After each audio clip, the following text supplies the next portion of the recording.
કેમ આવું જોવું પડે છે? તમાકુની બનાવટ, તમાકુની બનાવટોના કારણે જે રોગો થાય છે, ફેફસા સંબંધી રોગો થાય છે, હૃદય સંબંધી રોગો થાય છે, બરોબર, લોહી સંબંધી બધા રોગો થાય છે.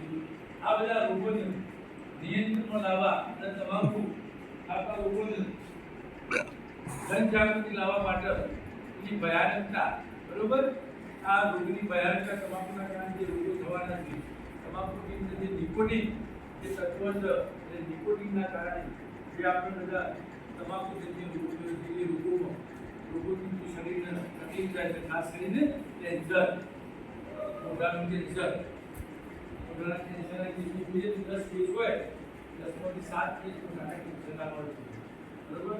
તો મોઢાના કેન્સર થાય તમાકુ ખાવાય, તમાકુની બનાવટ, તમાકુની બનાવટ એટલે કઈ શકાય? તો ટેસ્ટ ઓફ ફ્લેવર ગુમાવવા જશે. કેમ એવું થાય?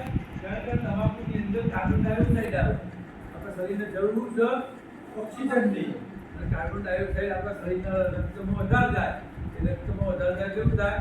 આપણું બ્લડ જાડું કરી દે, એટલે બ્લડ થઈ જાય એટલે પેટ શોક આવે, બરોબર. તો તમાકુનું વ્યસન, એના માટે આ વખતનું જે થીમ આપી છે, bright products, bright black intention. એનું ગુજરાતી જોઈએ, બ્રાઇટ એટલે ચળકતી વસ્તુ. ચળકતી હોય આપણે પહેલી ગમી જાય, જોરદાર વસ્તુ જો આપણે બધું લઈ લઈએ, અને એમાંનામાં આ વધારે છે, ચળકતી વસ્તુ જોવાનું. કપડો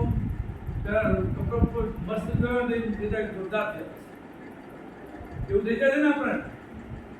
આપણે વસ્તુ ચળકતી હોય, પડી જોયેલો એટલી ચળકતી હોય કે અંદર હું છે એવું છે, આપણે અંદર એવું થાય કે અંદર હું છે હું જોઈ લઉં, અંદર હું છે હું ખાઈ લઉં.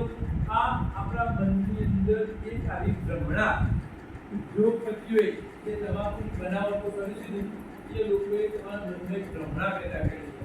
અને બ્લેક ઇન્ટેન્શન, એટલે ઇન્ટેન્શન બહાર તરફ રાખો, અંદર તો જે છે બધા ખાઈ લી છે. એ આપણો ઉદ્દેશ સમજાવવું પડશે. પણ નવી પેઢી છીએ આપણે, નવી પેઢી અત્યારે જો તૈયાર નહીં થઈએ તો આપણા પછી પેઢી આપણે જોવા મળશે નહીં.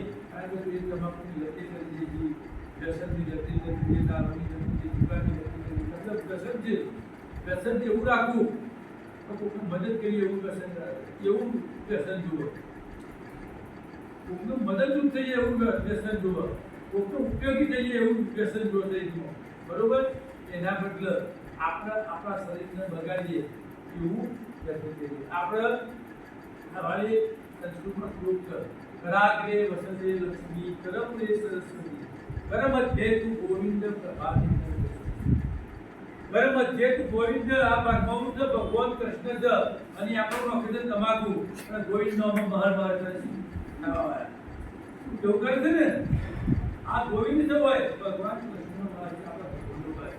ઈ કઈ આપણા વડીલો, આપણા ભાઈઓ, બરોબર. અમુક બહેનો કોઈ છે એવું નહીં, જે મજૂર વર્ગની બહેનો છે એ તમામ બહેનો પણ આપણે તમાકુનું સેવન કરે. એ થોડી તકલીફ વાળું આવે, હૃદયની બીમારી વાળું આવે, પૂરતું પોષણ થઈને આવું તમાકુ થાય કેવું થાય? એ બાળકની અંદર આ બધા રોગો પેદાથી જ આવે, બરોબર. તો આપણે પણ આજે સંકલ્પ કરીએ કે મારા વિસ્તારની અંદર કોઈ પણ સગર્ભા માતા છે એ તમાકુ નહીં ખાય, દત્તક લેવાની. દરેક આશાને પોતાના વિસ્તારમાં 10 કે 15 સગર્ભા માતાઓ હોય તો દત્તક લઈ લેવાની કે મારી 15 લેલું તમાકુ તો ખાસી નહીં. હું ગમે એમ કહીને તમાકુ છોડાવડાય, મારી ઘરે મુલાકાત લઈને સમજાવીએ, ઉદાહરણ આપીએ, પેલું આવું ભાઈ તમાકુ વગરની કેન્સર થયું, આવું ઉદાહરણ આપવાનું. કોઈ પણ વસ્તુનું તમે ઉદાહરણ સ્વરૂપે કોઈને કહેશો, બરોબર. 4 જણોને 2 જણને કે ઉદાહરણ આપવાનું, 2 જણને જુઓ આ તમાકુ ઉદાહરણ આપી કલમો બનાવી. કલમ 4 એવું કહે છે કે ધૂમ્રપાન, જાહેર જગ્યાઓ પર ધૂમ્રપાન કરવું એ કાયદાકીય ગુનો છે. જાહેર જગ્યાએ તમે કઈ કહેશો? Hospital, bus stand, railway station, પછી પોલીસ સ્ટેશન, સરકારી કચેરીઓ, બરોબર, ઓડિટોરિયમ હોલ, બાગ બગીચા, બરોબર. જે જગ્યાએ વર્કિંગ પ્લેસ, જે જગ્યાએ 30થી વધુ વ્યક્તિ ભેગા થતા હોય એ તમામ જગ્યાઓ જાહેર જગ્યાઓ કહેવાય. આ જગ્યાએ તમાકુનું સેવન કરવું, બીડી, ગુટખા, કાયદેસર એ વિસ્તારના એ પ્રિમાઇસીસમાં જે વડા આવતા હોય એ વડાને સત્તા આપેલી છે એની પાવતી ખાલી ₹200 દંડ કરવાનો. આજે હોસ્પિટલની અંદર કોઈ તમાકુ ખાતું હોય બરોબર પેશન્ટ અથવા બીજું કોઈ તો હોસ્પિટલ આ વડાને સત્તા આપેલી છે એ ₹200 દંડ પાડે. સ્કૂલમાં કોઈ ખાતું હોય તો સ્કૂલના પ્રિન્સિપલ સત્તા આપેલી છે બરોબર. પોલીસ સ્ટેશનમાં પોલીસ અધિકારી સત્તા આપેલી છે.